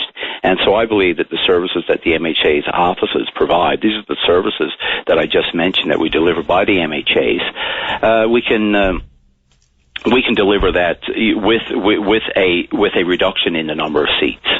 As an example, I'll use PEI, a much smaller province. They have 27 seats, and they have 8 standing committees right now, and their legislature seems to be functioning quite well. Not suggesting at all. You can zip around the island in the morning. Absolutely, Patty, and this is the reason why the Electoral Boundaries Commission would actually take all of this into an account. We do have a huge geography, and I know, my district, that I represent, the people of Humber Valley, but I've been in, as you know, with the number of by-elections that we've had in this province, in the last year and a half, I've been in just about every district in this province, and, they all have their own, various uniqueness to it, and therefore I think the Boundaries Commission should be allowed to do that work independently, get feedback from the people in this province, so then they would determine what the final number would be. When you talk about the process and the message being brought forward by yourself, and certainly I would say the lion's share of your members who are on social media, and that's all we have to go by on the weekend, the number one comment being put forward is that the process is being driven by political motivation, shoving off the election to 2016, on and on it goes, and less about what the implications are of our seat reduction, but with the process. Yeah. Why is it that the process cannot be satisfied appropriately in the time frames put forward? If it's 90 days for the Independent Commission to do its work, to get it in the hands of Elections Newfoundland and Labrador, to redraw the boundaries, be prepared for the upcoming general election, how is that not enough time? Well, I guess time will tell. What we know is already the Premier announced on the first day that it would be 90 days, and then currently, really within a day, really backed off of that number and said that the number would now be 120 days. So we know that. But what we do know is that when you look at what's happened in other provinces, and indeed what happened in our own province back in 2006, when it really wasn't about reduction in the number of seats, it was about redrawing the boundaries within the province and maintain the 48 seats. We know even then that it took a lot longer than 120 days to do that. And we weren't into an election year. One thing that we're facing right now is that Elections NL, they are suggesting that they need 4 months in advance of the determination. So it's really come down, you really get into a time crunch, and quite frankly, when you look at what's happening in other provinces, this is not new. Many other provinces have went through a similar exercise. This is not a best practice. People are given the time to have full public consultations on this. But if I said quite boldly, a rush decision in this will benefit any of us. We've seen lots of examples of how rush decisions have got us in trouble. Right, but even though I don't think that they play much merit in this particular conversation, I understand the point that, rush time sometimes leads itself to bad decisions, and I think that's common sense would allow for that comment to be accepted. But when it comes to the timing, I don't know why. I would boldly say that there's enough time to do this appropriately, and that the real problem that is proposed by time is a problem politically. Well, you've got your ducks in a row in many districts, so to speak. Right now, you have your nominations already concluded. You have a plan that is associated with 48 seats. So the timing is more of an issue of politics for you and your party than it is a process where I think we have ample opportunity for time. Your comment? Well, absolutely, and I hope you're right, and we're willing to actually allow that process. As I said late last week, we're allowed to. We believe that process should allow to occur. But we can't find ourselves using this as a reason to extend an election date. We are into a fixed election date. So we had that legislation in place. It's been in place now for the 2007 election. It's in place now for the 2011 election. So what I'm saying is don't let a government that's not using a best practice model to use that as an excuse to extend to push the election out into 2016. How do you square this circle then for me, sir? So if we are going to be engaged in this process, and you say that there needs to be ample timing for public consultation and what have you for the commission, then how can you not allow for that time to be appropriate, and even if that results in pushing the election 2016. So if it's one thing or another, the election timing would be political. The policy resulting from this commission would, I think, in my priority list, outweigh anyone's political needs or wants or fortunes inside a party. So how do you square that circle? Yeah, you're right, Paddy. So what we're hoping is that indeed within the 120-day time frame, this commission can actually do their work. And then Elections NL will get the information, and we will go on with the current legislation with fixed election dates that we have in place. These are, I think that's the process that we would all like to see happen right now. And so, that's the process that we would actually support. And that's the reason why we're in here today and looking forward to the debate and the discussion on this, on the current amendments. The process is interesting so far as timing, but also the mandate given to the Electoral Boundaries Commission through its act. They are required to have 2 public consultations. We all think that should be more. But also what their role is very clearly is to take a recommendation from the House of Assembly to assess its potentials, redraw the boundaries to accommodate, and report back. So if you're saying that more independence, and that would include determining the number of seats to be cut, that brings in all sorts of political and policy questions as well. If you say you will accept what they return, no ifs, ands, or buts, if that includes reduction in the number of seats in Labrador, which is now going to be allowed through the Amendment Act being put forward, if they come back and say, okay, we're recommending 2 seats or 3 seats in Labrador, you would immediately just accept that based on an independent commission? No, at 11:30 today, Patty, we've got a press conference call, and we'll be outlining, our position on a number of things that we see with this current these amendments that the government has put forward. Is it possible to answer that question for us now, live on the air, sir? If they say that there will be 2 or 3 seats in Labrador, would you accept that or reject it? Well, I'd be more than happy to announce that, but it will be part of a bigger discussion that we will have at 11:30, and I'm sure that'll be all part of your news, Patty. I don't want to. We have a number of reporters, as you know, that are interested in all of this that will be here at the. Of course, they're not my 11:30. Some of them will be your colleagues, so I don't want to preempt any of this. And I know I know it would be a nice news story for you right now. But at 11:30, those details will be discussed, in full detail. One more thing when it comes to electoral reform, and people will talk about the rate of pay and pensions being afforded to our elected members. One of the rationales is if you reduce the number of seats, you get a better quality candidate, even though I have no earthly idea how people can say that. But then there's also talk about pay and pension. Now, I know if people are willing to do public service and to bring themselves forward, put put their name on the ballot. Then if you're doing it for money, then we don't need you. But is there also a downside to reduction in pay and pension that really will omit the potential for many who are leaders, even if they're high earners? Some of these leaders who are in their formative years, their top earning years, aren't those reductions also maybe as flimsy as seat reductions when it comes to we want the best people doing the best practices and installing or implementing best reforms? Is that not also counterproductive? Yeah, not sure that enters into people's thought process. I can only speak to my own experience on that, Patty. That never crossed my mind when I entered politics. I'm in my late 50s right now. I got in politics because I felt, that I could bring something to the debate. You understand there to be consideration of some, though. Yeah, sure. Well, so whatever. But I can only speak to my own experience, and I got into this because of public service, and it's something that I enjoy doing. And this is a province right now that spends $900,000 per hour based on a $7.5 billion budget. So we need top quality people, engaged in the legislature and in running the affairs of this province right now. And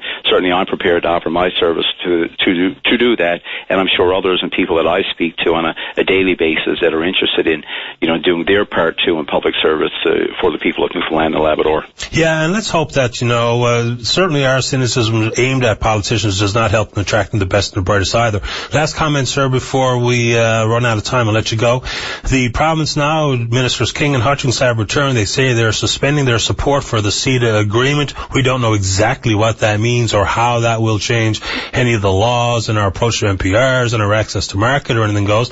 But that type of overt declaration by the government. Not only you can't trust Harper, which I think is an easy one to throw around for all, and in some regard meaningless, but when it comes to suspending our support for the CETA arrangement, your comments on based on what you know on that front? Well, I've always said, going back to my early comments on CETA, and we have some, I wasn't at the press conference, of course, with CETA today. We were, waiting to go on the line with you. We have some people down there. I have not spoken with them yet on the issue, and I have not spoken to any of the ministers since the return trip from Ottawa, but we've always said that, all options, all considerations are on the table for us. So I look forward to, just speaking to the ministers and speaking to the group that attended that media release there, or that press conference there a few minutes ago, and get the details on why it is they're saying, they're making those comments. Yeah, it's extraordinary turn of events because there's also debate on the merits of removal of MPRs and the removal of tariffs and how that all weighs out, potential to preserve processing jobs. I don't think we've done a good job of that debate up until now too, but we really appreciate your time today. Good luck in the legislature this afternoon, and now more than ever with bated breath I await the 11:30 news conference. Hey, thank you, Patty. Thanks for your time, and thanks for the opportunity to speak to the listeners of the VOCM once again. I appreciate your time, sir. Have a good day. Take care. Thank you. Bye-bye. Dwight Ball is the member for Humber Valley, the leader of the opposition, of course, the leader of the Liberal Party of Newfoundland and Labrador. If you want to talk about whatever you want to talk about, reaction to what Mr. Ball said, comments I've made, things that are of importance to you, maybe things we haven't focused on, things that have slipped through the cracks that are merit of in this conversation, or as you know, anything else under the sun, we anticipate, appreciate, and look forward to your call. We're taking a break and then we're coming back.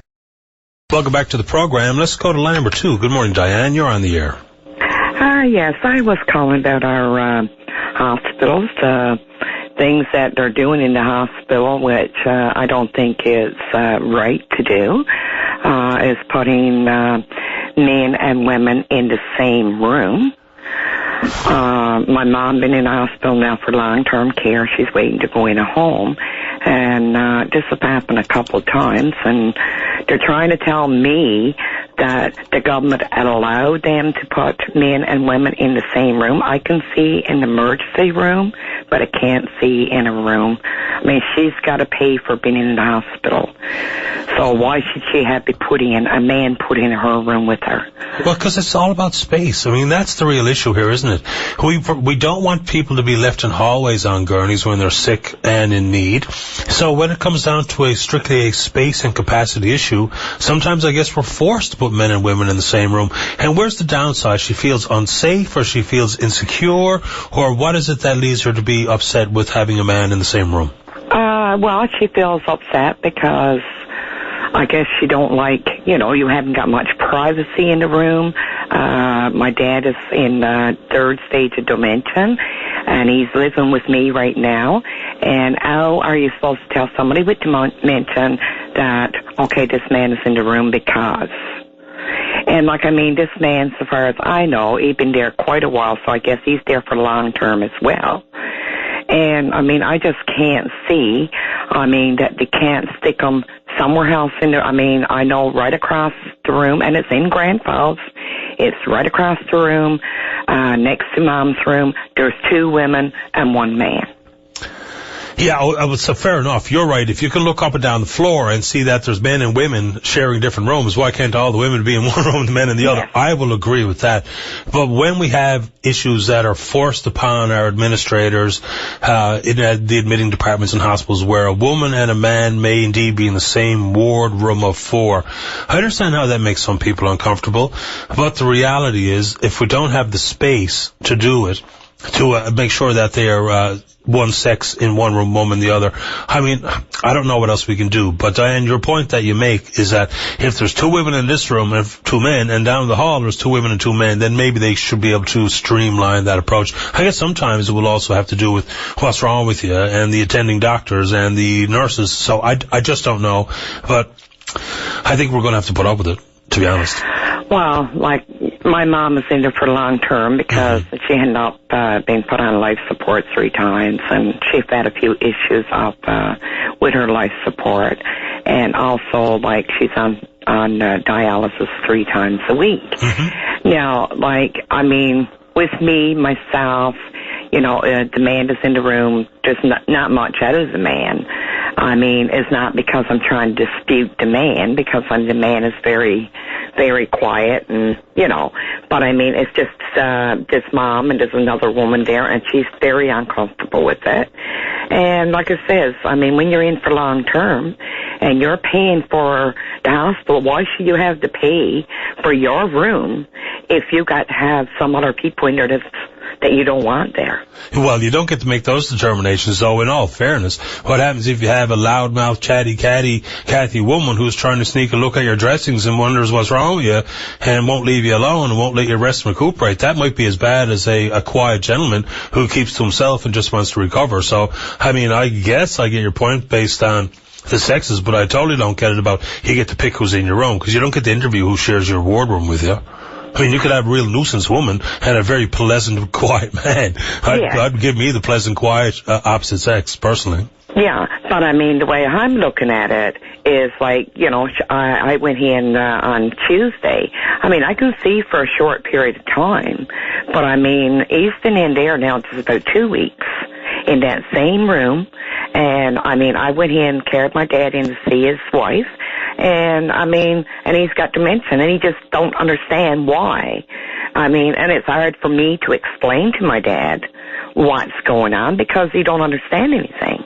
I totally understand, and I don't want to fight back, because how it makes you feel and how your family feels is far more important than what I think of it. And I appreciate your time. I don't know what the appropriate answers are, but it'd be interesting to hear from maybe the healthcare authorities as to how they approach these men and women sharing rooms, and do they go far enough to ensure that every opportunity to move women in with women and men with men is done and in timely fashion. I appreciate you bringing it up this morning, Diane. All right. I'd like to see what somebody else thinks. Sure, absolutely. Me too. Okay. Thanks a lot. Thank you. Okay, bye. Good luck and good health to your family. Okay, bye. Bye-bye. Let's go ahead and take another break. Don't go away, folks. Welcome back to the program. Let's go to line 1. Good morning, John. You're on the air. Hi, Patty. How are you today? I'm fine, thank you. How about you? Oh, sad day in Packerville. What's wrong? Oh, in Packerville, yes, of course. Well, that was an extraordinary finish to a game, and I'm not gloating because I didn't have my team when that came, but yes, it must be a sad, sad day. I've been a Packer fan since Bart Starr in the 1960s, so I feel it every time we get this close, and we should have been there. But that's not why I called you. Well, just quickly on that. I didn't phone cry on your shoulder. Go right ahead, sir. You mentioned earlier about something that we may have slipped under the wire or on the floor with these clawbacks and layoffs in cutting MHAs. From what I hear, the word on the floor up on the hill is that that's going to result in a layoff of about 400 to 500 people. So are you associating the seat reduction to layoffs in the public service? Yes. Well, how so, and why? Well, if you cut back, there's all these people have support people. They have people who work in their staff, and even backbenchers have support people. And unfortunately, the people that are going to be laid off are the ones that are newest in. And some of them, you have to feel for them because they're like, this is their first job. They're 25 years old or whatever, and it's like, my God, they're just starting out in life, and they're going to be just going to be layoffs, and that's only going to, as you know, it'll trigger a whole round of other things. I mean, don't get me wrong. I agree there should be less MHAs there, but it's a sad day for when you do that. How do you maintain the size of it? And you do need to maintain the size of the public service. Why is that? Because that's the only way some of these people you get services from some people. Oh, boy. I mean, a couple of things, John. I understand, and I feel bad for anyone who ever loses a job under any circumstances. I don't think cutting MHA is necessarily a big priority or necessarily the right idea right now, but I do think that there has got to be further cuts inside the public service. Oh, yeah, I'm not disagreeing, but I mean, they can do that. I mean, I can tell you that from my own knowledge that there's people up there in their 70s who are still working there. And that, I mean, you look at a person in their 70s, a person who's 25 years old starting out in life, I mean, there's something wrong in that equation. Well, a bigger example on that front, and I'm glad you said that, John, because that also brings forward the issue of people who are double dipping their pensions. You worked all your life, you got your pension, and then all of a sudden you're back on a contract job, working at the government again. I think every single circumstance of that should be investigated, and if we can get a new graduate looking for experience in that role, then we get rid of the pensioner. Because that, I find it to be completely atrocious. Yes, well I can tell you because I know, because I have a bit of contact with people up there, and there's people, like I said, I know of two individuals in their 70s getting the Canada pension, getting their OAS, and continuing to work. And, I mean, there's something wrong with that equation, and they're going to hold on to their job because of their seniority. And I'm not being wrong. I mean, when you're an individual, I believe in seniority. But, I mean, I also look at the poorest kid who's just new, you know, comes there right excited. I got a new job, and I'm ready to go, and I'm like, you know, if you know what I mean. They're anxious. They have a job, and they've had it for maybe a year or less. Yep. Now, all of a sudden, they're gone, you know, and it's you know, the people who stay there for too long at the too long playing quarterback, I guess. You need, you know, there's just got to be a balance there somehow or other where you can and keep the people who are younger and who have enthusiasm and whatever, you know, and hold on to them. But now, unfortunately, it looks like that's going to trigger a round of layoffs. And do you figure that you should be automatically shoved out the door when you reach a certain age, whether that be 65 or 67 if the new plan comes forward? Because that's interesting too. Many people now, which I think is a glaring flaw in some of the federal politicians' platforms, is that Conservatives want to extend the retirement age to 67, where you can get those federal benefits. That's fine. People are saying roll it back to 65. The numbers are clear. People work beyond the age of 65. So do you think you should be shoved out the door automatically, or it should be up to you the timing of your retirement? Well, some of it is, but I mean, like, I can speak personally. I mean, I turned 65 last Wednesday. When I went to work, I went to the old system where we went to grade 11, and I went into university. I commenced work at 17. When I hit 57, I had 40 years working, and that's when I retired. I said, I was a winter like last winter, and I said, oh God, I'm sick of working. I went out, and I had 40 years in.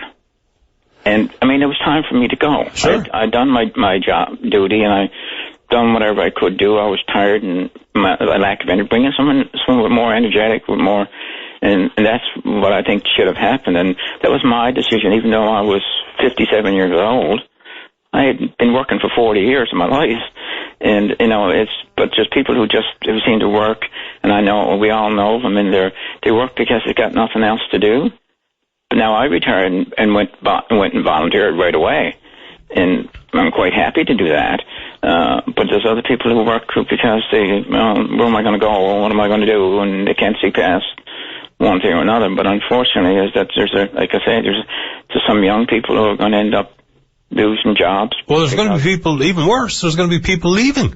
There's going to be young graduates ready to go. They've got the academic background to get into the workforce. Yeah. We have people hanging on. The hanging on, I think, is an interesting and far trickier conversation to have, because I don't know if I can just say, because you hit 65, boom, out the door you go. But it's those who are back in there, who are already collecting their work pension and their OAS and their CPP, and they're back in there working. They're the people that really irritates me, and so it should irritate everyone. Wrap it up quick, sir. I got to go to the news. Yeah, but what I'm trying to make is that most people know when you get to a certain age and you've been there a while that, you know, it's time for me to go. You know, you know, you do. I mean, you know, and like I said, I'd put in 40 years by that time. I knew it was time for me to go. I didn't need someone to say, well, you got to wait till you're 65 to go. I knew, you know. And it's just, you know, feeling to get in your bones and whatever it is. You know, it's time to hang up your skates and find something else to go do. And but that would be different for everybody. You might have felt it at 57, some feel at 62, maybe some feel it at 70. It's hard to say. It's an interesting point, though. But believe me, most of my friends who went to work at the beginning, right from university in 1973 or 74, we all went out in about a year of each other because we all felt the same thing. We were tired, we worked, we did our part, and none of us were 65. I can't wait to retire personally, John, so I'm totally on side. Oh, is that your golden years? Yeah. Well, you can sit home and watch the Packers lose, but, I mean... all I know about the Packer game, and I got to go to the news, is number 86 should have to walk home from Seattle. Buddy who dropped the onside kick. I mean, that was horrendous. Anyway, I do have to go. Pardon me? I believe probably. I had people phone me like, oh my God, your team lost. Yeah, but people, that's the foolishness, right? We enjoy when they win, we're sad when they lose, or, you know, we're upset when they lose, but I don't mind people rubbing it in, that stuff, that don't fit. Oh, they never rubbed it in. They just rubbed it. Oh, they felt bad for you. More to console that they knew how big a fan I was for it. Have you ever been to Lambeau? No, I never have. I've been to quite a few other parts of the States, but not to Wisconsin. I appreciate your time, John. Stay in touch. Okay, thanks, buddy. Bye-bye. Bye-bye. Very quickly, before I go to the news, Greg, I got to read this one out. Won't take long. Addressed to me, email. We heard in the news recently about Eastern Health getting help from outside ambulance services when all their ambulances are in use. This has been going on for some time, actually. We have private medics who work 24/7 getting paid for 8 hours of the 24 they work. We have these medics in St. John's working along Eastern Health medics, helping them do their work. But the Eastern Health medics are only working 12 hours per day and getting paid for each hour, and they make much more per hour with benefits. At the end of the day, the Eastern Health medics get to go home and rest, but the private company medics have to return to their service and continue working after a long day in the city. This, like the whole paramedic profession in this province, isn't fair, and is another example how government doesn't care. It seems pretty discouraging to be working alongside a fellow medic doing the same work, actually helping them do their work, and they're treated so much better with better hours and better pay. We are continuing to reach out to the government, in particular the Minister of Health Community Services, Steve Kent, to give us an update on the status of these contract talks, when we can anticipate the province's paramedics and other support staff in these ambulatory services will have a light at the end of the tunnel and know what's happening. We're taking a break for the news, and then we're coming back. Don't go away. Welcome back to the program. Let's begin our final half hour on line number one. Say good morning to the only declared leadership candidate to represent the NDP here in Newfoundland and Labrador, Earl McCurdy. Good morning, Earl. You're on the air. Good morning, Paddy. How are you this morning? Top shelf today, you?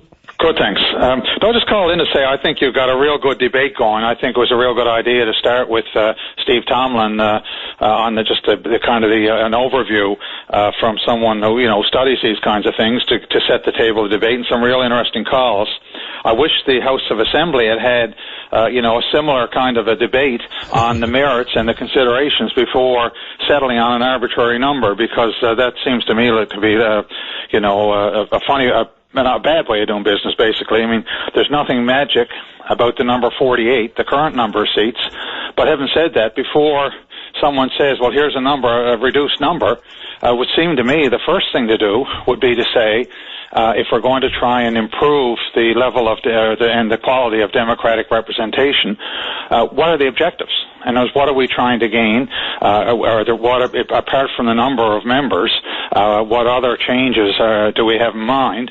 And then once you've got sort of that in place, then you say, well, first of all, what's the number of MHAs required to meet those objectives? But secondly, you have to look at the electoral map and say, what's a realistic number to talk about in light of some of the geographic, economic, transportation realities of the current distributions. I mean, a lot of these are sort of kind of distributed along more or less natural lines of transportation, region, and so on. And so this is really going at it completely backwards.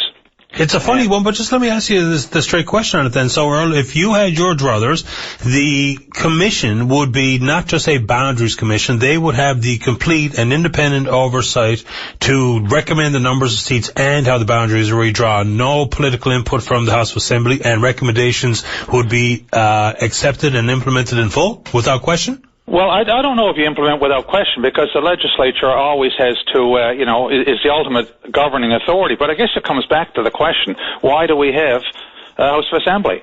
We went for a while with Commission of Government back in the 30s and 40s, and I don't think anyone wants to go back to that. Nope. If it's all about money, as an earlier caller said, why not cut the number in half? Well, obviously that's, or he said 90%. That was obviously a facetious example to make a point, but I agree with the point. If it's about saving money, then and there are no other objectives coming into play, then where'd the number 10 come from? Did they spin a roulette wheel? Well, I don't know, and I think that's a fair question. I don't know where 8 comes from. I don't know where 10 comes from.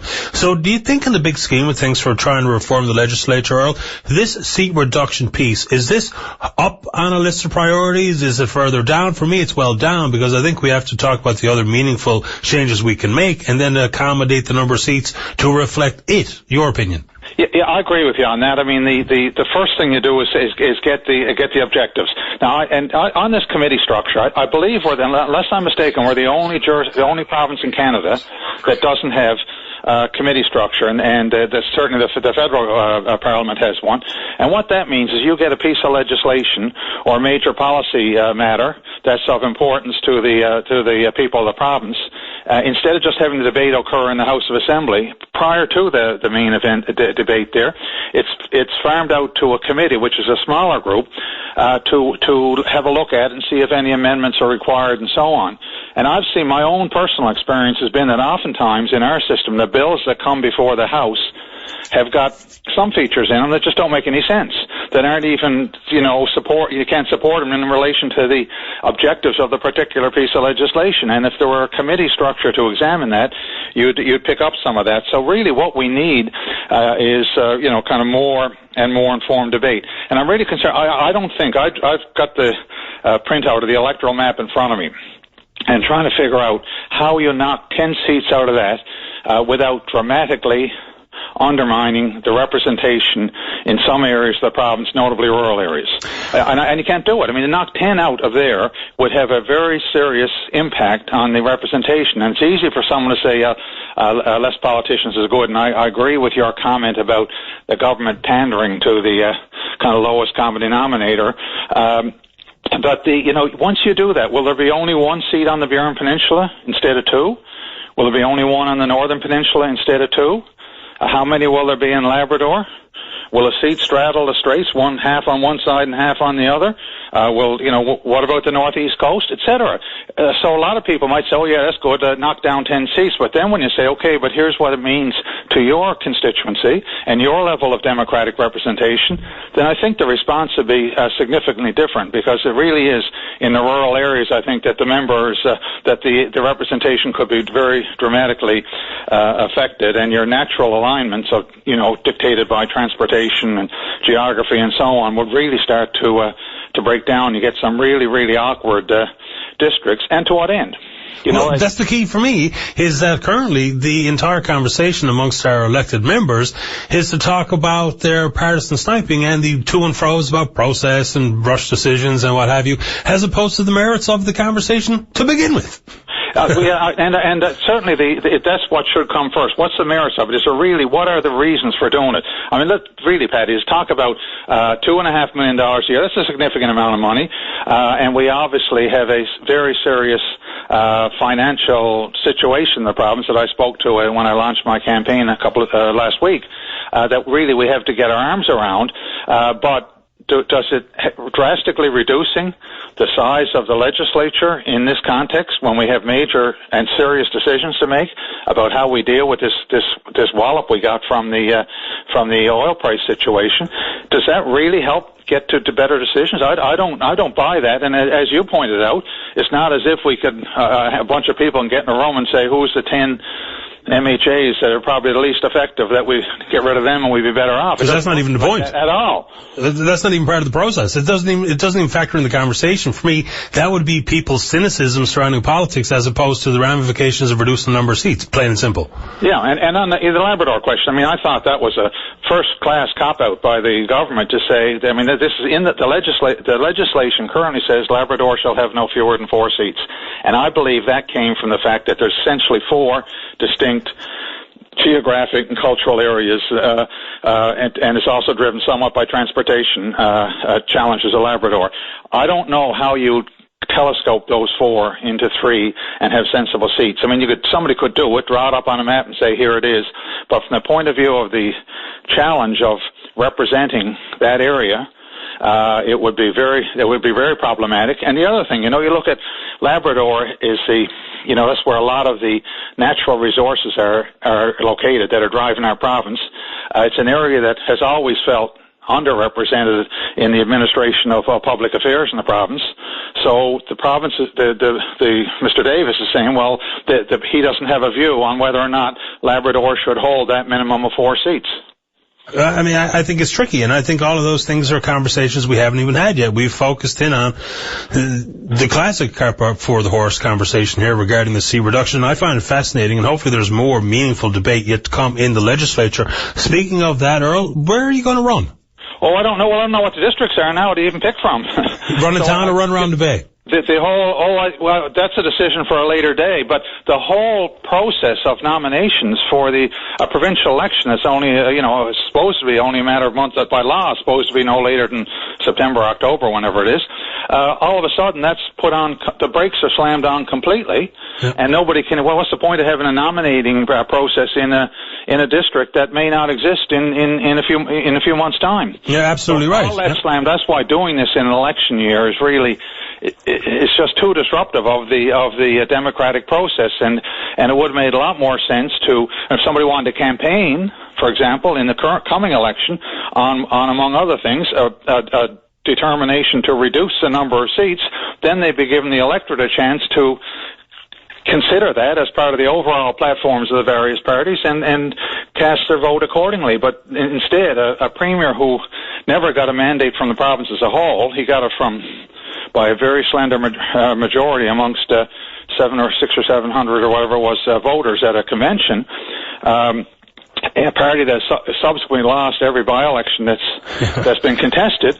I really question. He has the legal authority to govern, the moral authority to make sweeping changes to our democracy. I don't think so. And I mean, you're not going to get much argument from me on that. So far as the fallout of political organization, nomination process, what have you, that, and this is offered with all due respect, that's more of a concern of the 3 political parties and not the rest of us. And so we understand you'll all be on a level playing field, albeit condensed timelines, huge logistical issues have to be settled. But for us, I think for the vast majority of us, those conversations, we can hope that you can all work it out, and the rest of it, we have to make sure we have the pragmatic questions being asked and hopefully answers being offered. To my mind right now, you're the only politician, or hopeful politician, who's even spoken to the downside of seat reduction, which I think is a welcome part of this conversation. I appreciate your time this morning. Right on. Thank you. All the best. Right. Earl McCurdy wants to be the leader of the NDP, only person who has come forward currently to want to seek the NDP top job. We're going to take one last break and then we're coming back. Welcome back to the show. Let's go line 2. Good morning, Jim. You're on the air. Good morning. Good morning to you, sir. It's been an interesting show, Paddy. So far, so good. Yes, sir. It has been. Really good. I'd like to comment just on Mr. McCurdy's call just a minute ago about dividing Labrador up maybe into 2 seats rather than having all 4 to represent in Newfoundland. Mm-hmm. The weather report on NTV TV has already divided us up into 2 sections: Labrador West and the coast of Labrador. Yep. That's where we get our weather forecast, and I think I sent him an email and said, don't even bother giving us a weather forecast because the Weather Channel on TV, the Canadian one is way more accurate. Anyway, a previous caller, earlier caller, said that the 4 seats had to remain in Labrador. I forget his name, but he said it couldn't be changed. We had to have 4 seats here. Well, maybe 2 would work. As far as that goes, in my opinion, we don't need any. We're well represented by industry. We're well represented by the bureaucrats that are here. We've got a big government presence in Labrador. I've seen in the past few years that I've been here that our MHAs have very little effect when they're over there in the House of Assembly. Why bother? But they'd have less if there was a reduced number of them, though. Doesn't that stand to reason? No, but Labrador is being run by industry anyway. Okay. It's not run by government, actually, in my opinion, and a lot of other people's opinion. Anyhow, that's just what I'm thinking about it. I'm not too concerned how it goes one way or the other, but it's going to be interesting. Anyway, thanks for the time. Anytime, sir. I'm glad you called this morning. Good enough. All the best. Bye-bye.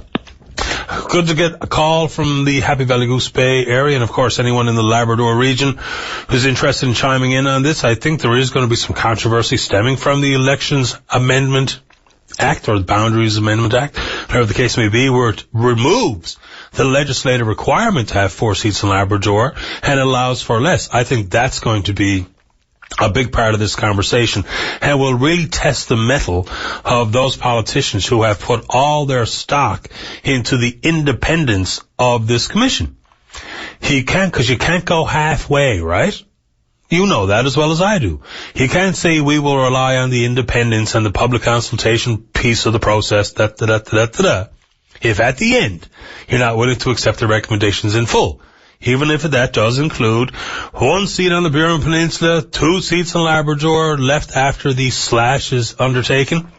That's the tricky spot the politicians find themselves in. As you heard, Mr. Ball and Mr. Parsons will indeed be addressing the microphones at 11:30 in reaction to Premier Davis's selection of the number 10 and the process selected to undertake this, I think, ridiculous conversation. And, of course, a lot of people will disagree with me, and that's fine. And hopefully you'll take the opportunity tomorrow to call and discuss not only what Mr. Ball and Parsons have to say, but the conversation and the concept in and of itself as a whole. Pete Soucy, he'll be here this afternoon with another edition of Back Talk, and then this evening Jonathan Rissler along with Nightline. And we'll pick up this conversation tomorrow morning right here on VOCM, CFCB, and Big Land FM's Open Line.